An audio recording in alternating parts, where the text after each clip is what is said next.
Senhores telespectadores, viram à nossa volta um verdadeiro mar de montanhas. Bom, e se a Câmara concedisse dar a volta toda, não dá porque estamos de um dos lados do cabeço, eram só montes e montes que se viam. Estamos no reino do Algarve, a poucos quilómetros das praias do Atlântico. Estamos precisamente na Serra de Monchique. O meu telespectador vê aqui atrás de mim uma vila muito branca, muito bonita. É Monchique, é a vila de Monchique. E é precisamente ao concelho de Monchique que nós vimos fazer uma visita para falar do bem e do mal, dos problemas, das esperanças e das realidades do concelho de Monchique. Estou-lhes a falar num sítio célebre, é Picota. Picota é um monte, não é o mais alto do concelho, o mais alto é a Foia, a famosa Foia. A Foia está na nossa frente, atrás da vila, e a gente já lá vai. Agora, aqui, a Picota, apesar de ser um bocadinho mais baixa, eu acho que ainda tem uma vista mais deslumbrante.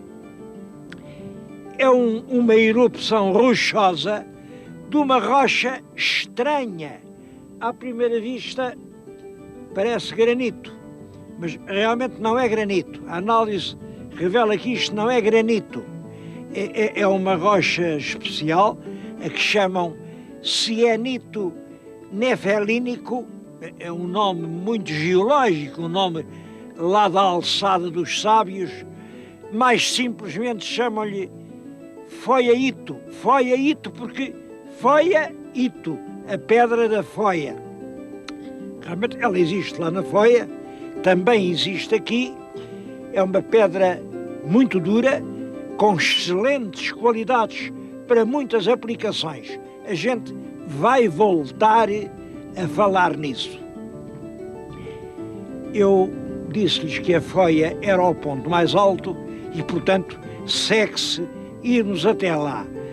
Contem já com uma certa decepção.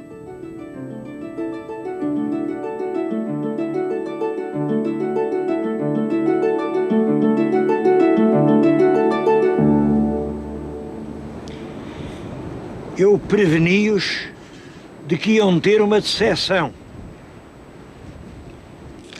Isto é uma grade, não posso passar para o lado de lá. Antigamente havia ali um miradouro, que era o mais belo miradouro de todo o sul de Portugal. Daqui avistava-se desde o Atlântico até às planícies de Beja. Nos dias claros, até a Torre de Beja se via e até os contrafortes azuis da Serra da Rábida. Bom, hoje não se vê nada, não é só por causa do nevoeiro, não. É que em 1940, tempo de guerra, quando nós tínhamos realmente que zelar pela nossa neutralidade, pela nossa soberania, foi preciso pôr aqui uma instalação militar. Mas isso foi em 40. Depois de 40 veio 50, 60, 70, 80, 90. Estamos no ano 2000 e a instalação continua aqui. E está aqui uma estação de radar para detectar a aproximação do inimigo.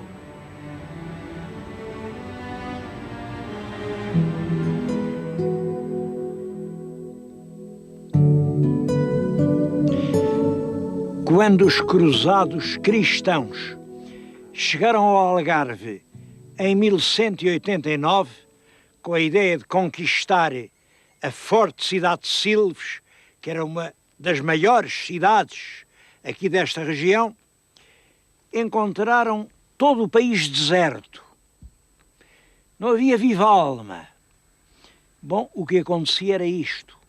4 meses antes, tinha passado aqui uma outra armada de cruzados.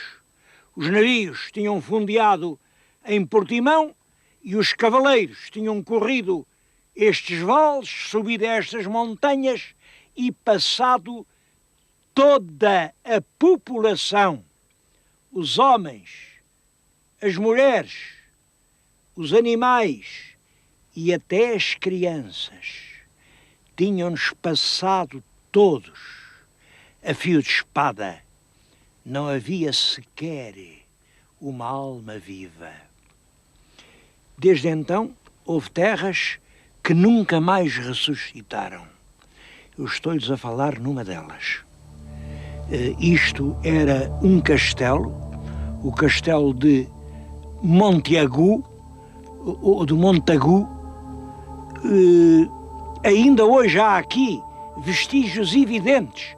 Havia por este lado uma muralha natural, pedregosa, que vai até ao val. Depois, além, continua numa muralha de alvenaria, de que hoje estão perfeitamente visíveis ainda as pedras desmanteladas. No interior há cisternas, há restos de casas. Simplesmente nunca ninguém explorou isto. Nunca. Eu vou deixar aqui um pedido à Câmara Municipal de Monchique que, num dos próximos verões, aproveite a vocação e a dedicação da gente nova e concursos de juventude, gente que queira descobrir o passado, venham aqui e limpem deste mato que tapa tudo o castelo de Montagu, de maneira que nós possamos ficar a saber, afinal, o que é este mistério. Isto era um castro neolítico? Isto é uma fortificação da Idade do Ferro? Isto é apenas um castelo dos mouros, abandonado desde a chacina dos cruzados? Isto, por agora, é apenas um mistério. E aqui fica o meu pedido à Câmara de Monchique: ajudem-nos, ajudem-nos a decifrar esse mistério.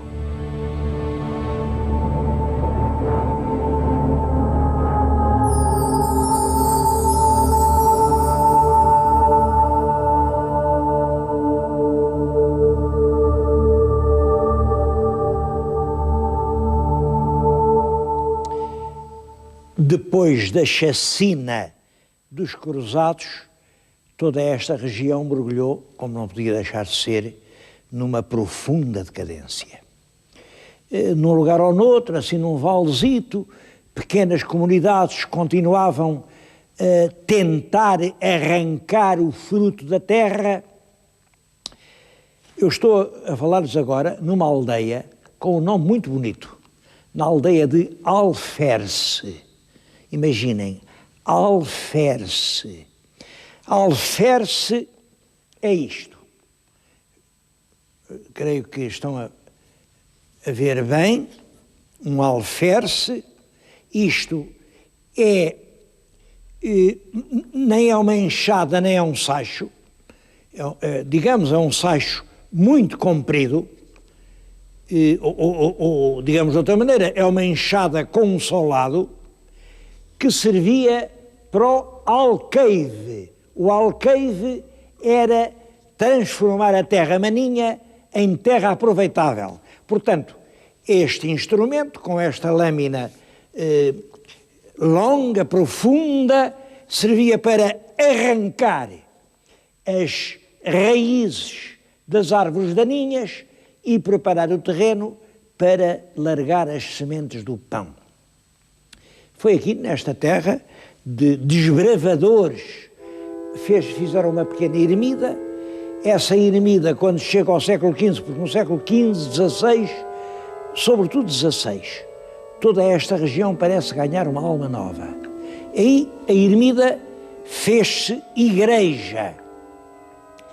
Acho muito bonito esta capela da igreja de Alferce, que tem lá em cima um romano, não tem nenhum santo, tem um romano. Aquilo é um guerreiro romano. E tem ali o nome do pedreiro, Gascão a fez. Foi o Gascão que fez aqui esta capela. Porquê é que é um romano?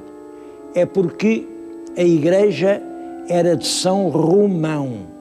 São Romão é que vem de romano.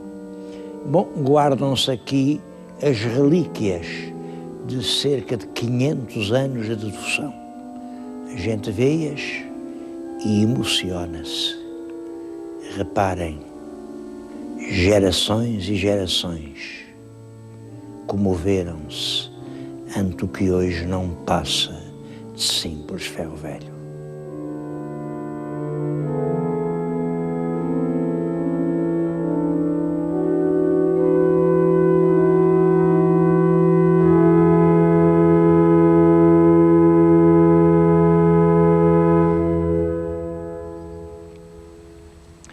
Em todo o concelho há paisagens extraordinárias e inesperadas que praticamente ninguém conhece.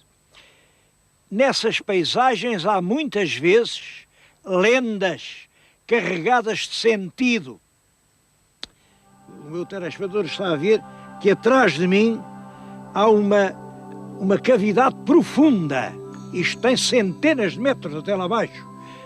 A sombra não deixa avaliar isso, mas é um barranco enorme. É o barranco do Demo. Na Idade Média evitava-se dizer diabo, porque isto do diabo, o diabo não gosta que falem nele. O Demo, o barranco do Demo. Agora imaginem isto. Um português aqui de Monchique andava lá em Marrocos, acho que foi preso pelos piratas, andava por lá, e falava com os marroquinos. Quando lhes disse que era de Monchique, um que tinha ido expulso daqui, quando os cristãos conquistaram isto, disse: "Ai, és de Monchique, vocês não sabem a riqueza que lá está. Tu sabes um sítio que fica entre duas grandes serras, a que chamam Barranco do Demo?" Sei. Ora bem, lá no Barranco do Demo, vocês não imaginam o que lá está. Está um tacho enorme, com uma tampa. E a tampa tem duas asas fortíssimas. O tacho está cheio de moedas de ouro. São o bastante para enriquecer todos os algarvios. Só que vocês ainda não deram com ele, nem dão, porque o tacho só vai aparecer depois de terem gasto as asas da tampa. Há muita gente a puxar pelas tampas do tacho, tanto puxam, que acabam por gastá-las. Bom, quando já não houver asas para descobrir o tacho, nessa altura aparece o dinheiro e há ouro para todos. Meus queridos amigos, até hoje o ouro não apareceu. Eu acho que as pessoas continuam todas a puxar pelas asas do tacho. E enquanto puxarem não há nada para ninguém. Mas talvez a minha ideia é que agora as asas já vão estando gastas, as pessoas já não puxam tanto por elas e começa a aparecer a verdadeira riqueza. Se olharem mais para além, veem ali uma grande terraplanagem nas Abas da Serra. É uma estrada que vai ligar Monchique a São Marcos da Serra. Aquela estrada põe Monchique 1 hora mais perto de Lisboa. Penso que é aquela estrada que vai descobrir o tacho e fazer a riqueza de Monchique.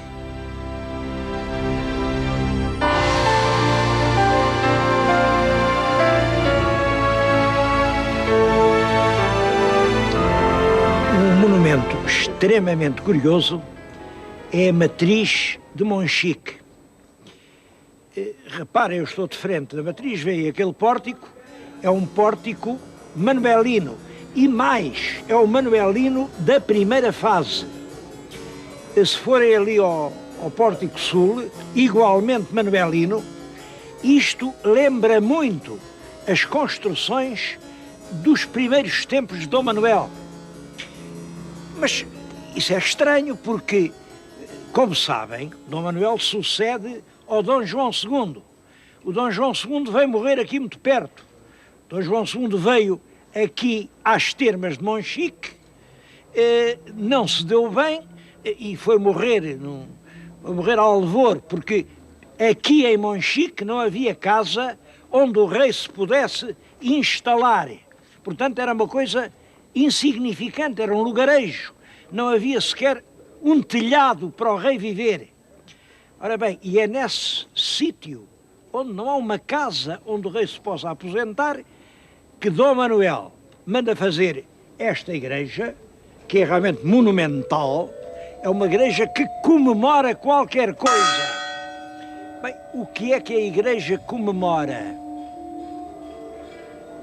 Como sabem, sabemos hoje que os Jerónimos foram feitos para comemorar a morte de Dom João II.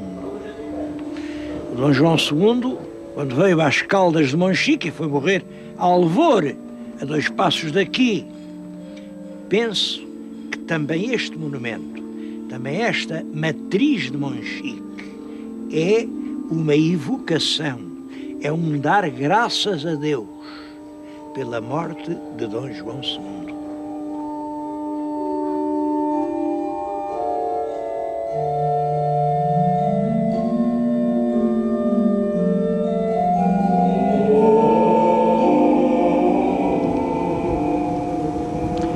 O mais belo mirante sobre a vila de Monchique é, sem dúvida nenhuma, o convento. Eu estou agora a falar-lhes o convento. O convento é um convento de frades da Ordem Terceira regular de São Francisco e foi fundado em 1632 por um homem que depois veio a ser vice-rei da Índia, um tal Pedro da Silva. Foi ele que era aqui do Algarve e fez aqui um convento que deve ter sido lindíssimo. Hoje está inteiramente em ruínas. É curioso que há uma lenda que eu vou contar, porque, bom, depois percebam porque é que eu acho tanta graça à lenda. Dizem que o Dom Pedro da Silva e um amigo dele, quando vinham da Índia, viram-se ameaçados por uma terrível tempestade. Os navios estavam quase a naufragar e eles fizeram uma promessa: na primeira terra que a gente vir ao longe, fazemos um convento em honra do São Francisco. Bom, e assim foi, viram a terra do Algarve, realmente esta serra de Monchique vê-se de muito longe, e o Pedro da Silva fez este convento, o Diogo Gonçalves foi fazer um convento em Portimão. Eu acho graça a isto porque há em Portugal muitas lendas deste género.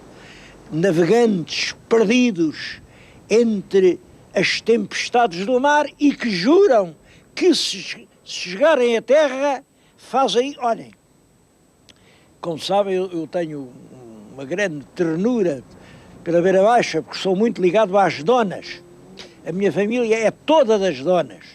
Bom, e dizem que o meu avô em 4º ou 5º lugar era o Capitão Grilo. O Capitão Grilo andava no navio, andava no mar da Índia e era um homem que também tinha grandes pecados, e esteve 7 vezes para naufragar.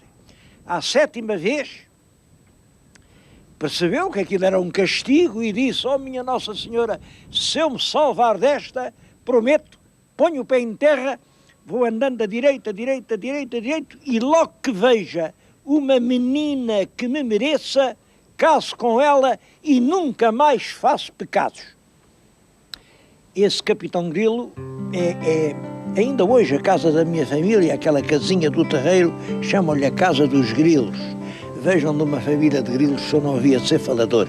Mas é uma lenda dessas, é uma lenda do tempo dos descobrimentos, que está por detrás deste convento.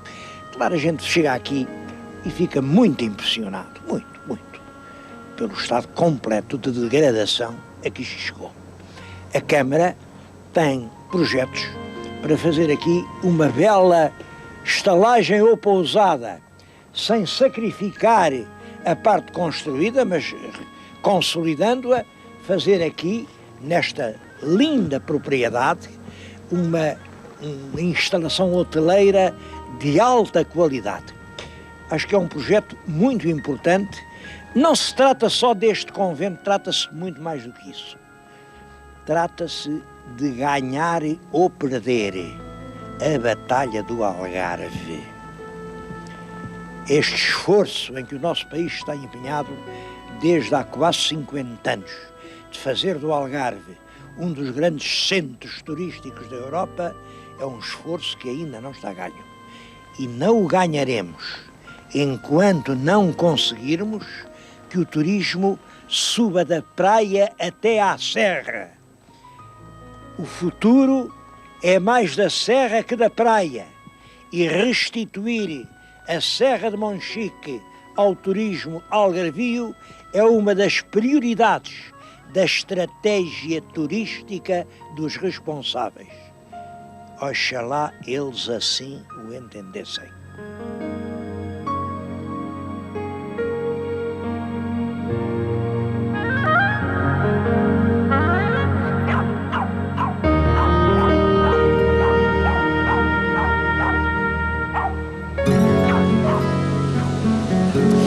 Mas eu tenho que acabar o programa e queria dizer-lhes isto. Monchique é uma das terras mais bonitas de todo o Algarve. Estas ruazinhas, estas calçadas, estas travessas, estas esquinas têm ainda uma autenticidade, uma força castiça que nos comove. Oxalá que não a estraguem. É claro, a gente pensa, bem, mas qual vai ser o futuro de Monchique? O concelho tinha aqui há 20 ou 30 anos 14 mil habitantes, agora tem, acho que é 7 mil, e eu ainda esta manhã ouvi na televisão uns prognósticos dos estudos demográficos da ONU que dizem que Portugal, no ano 2025, em vez de 10 milhões de habitantes, vai ter 5 milhões. Bom, eu por mim, e com razão ou sem ela, recuso-me a acreditar. Eu, pai de 5 filhos, acho que nós, portugueses, não vamos deixar chegar a isso, porque se daqui a 25 anos somos só 5 milhões, daqui a 50 anos não somos milhão nenhum. Isso não pode acontecer. Em todo caso, é verdade, a população está a diminuir drasticamente, sobretudo nos concelhos do interior. Bom, eu acho que Monchique é um bom exemplo. Estão a lutar contra a desertificação e lutam da única maneira possível, é introduzir indústrias.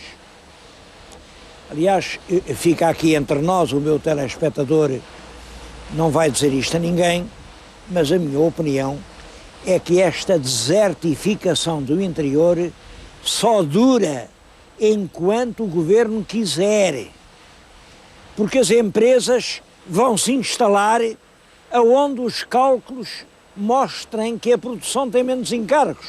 Isto quer dizer que ocupação industrial e política fiscal estão intimamente ligadas.